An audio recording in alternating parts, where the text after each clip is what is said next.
All right, welcome. Today, we're diving into a pretty unconventional worldview, a theory that claims the very language we speak is a kind of control system, shaping our reality in ways we might not even see. So yeah, let's get right into it. So get this, the speaker in our source material, Mark Christopher, opens with this incredibly dramatic promise. It's a huge claim, right? He's basically setting the stage for a total rethink of everything we know about law, money, and language itself. The idea is, once you see this supposed code, you can't ever unsee it. Okay, so here's how we're going to break this all down. First, we'll look at the core idea, your mind as a corrupted operating system. Then we'll see how that system is supposedly used to take your financial energy. After that, we'll dig into the specific words that are claimed to be linguistic traps. And finally, we'll cover the tactics he suggests for taking back control. All right, first up, the big idea at the heart of all this. The speaker's main point is that our language isn't just for talking. It's the actual operating system for the human mind. And he says it's been seriously corrupted. He calls our language Babel and claims it's been deliberately scrambled with all these contradictions. The result? Our subconscious mind is constantly working overtime just to process it all. This supposedly creates a wall between our conscious thoughts and our deeper intuition, effectively nerfing our true cognitive power. Now, to make this idea stick, he uses this really strong analogy. He compares a perfect system, like a natural seed or the open-source Ubuntu OS, to a corrupted one, like Microsoft Windows or a Monsanto seed. You know, one system is free, secure, and works perfectly. The other is intentionally flawed, which just so happens to create a massive industry for support, updates, and antivirus software. His argument is that our language has been turned into the second kind on purpose. So what's the end game of all this corruption?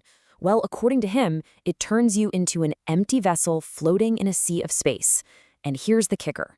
Under the weird logic of maritime law, an empty vessel can be claimed by anyone. In this worldview, things like ideologies and belief systems are the cargo that gets loaded onto you, and whoever loads the cargo gets to claim ownership of your mind.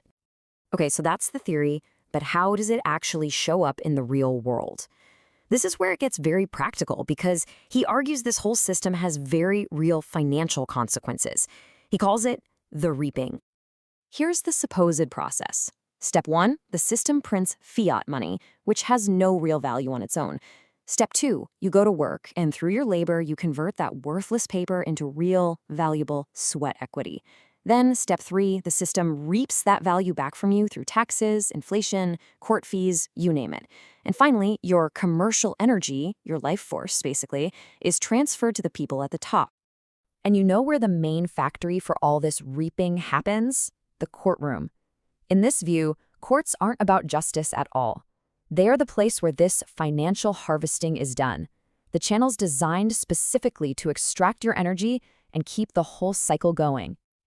Okay, so let's get into the real nuts and bolts of how this control is supposed to work.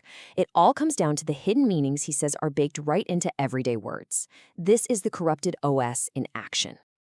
And this is where things get really specific. The speaker claims that common legal words have been completely redefined to trap you.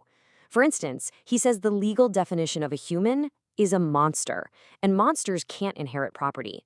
He claims a child is legally the property of a corporation, and that the moment you accept the label of defendant, you've already been conned into a game you can't win. But check this one out. This is probably one of the most memorable examples. He breaks down the word signature. He says the style of writing, cursive, is really a curse.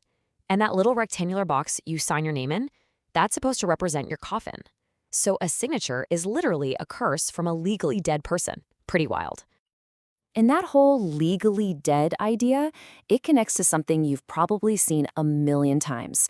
According to the theory, when your name is written in all capital letters on a document, just like it is on a tombstone, it means you're being legally treated as a dead entity or a corporation, which just reinforces that whole empty vessel idea we talked about earlier.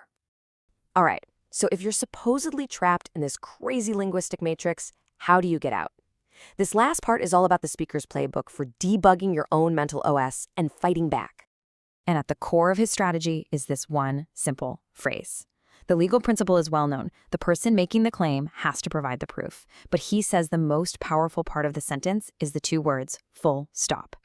It's not just something you say to someone else. It's a command to your own brain to stop talking, stop justifying, and stop accidentally creating a contract by engaging with them. You state the law, and that's it. Full stop. So from that one idea, you get a whole set of rules for how to handle these situations. The main thing is to never mitigate or explain yourself, because doing that implies they have the right to judge you. It also involves swapping out words. For example, use autograph, the graph of your autonomy, instead of a signature. Every single rule, from knowing the difference between stopping a car and parking it, to seeing interruptions as a tactic to break your concentration, is all designed to help you reclaim your power. So, at the end of the day, whether you buy into any of this or not, it all boils down to one really powerful question. It treats language as active code that builds our world, and that leaves us with something to think about. If our words are the software we run our lives on, what program are we actually executing every single day?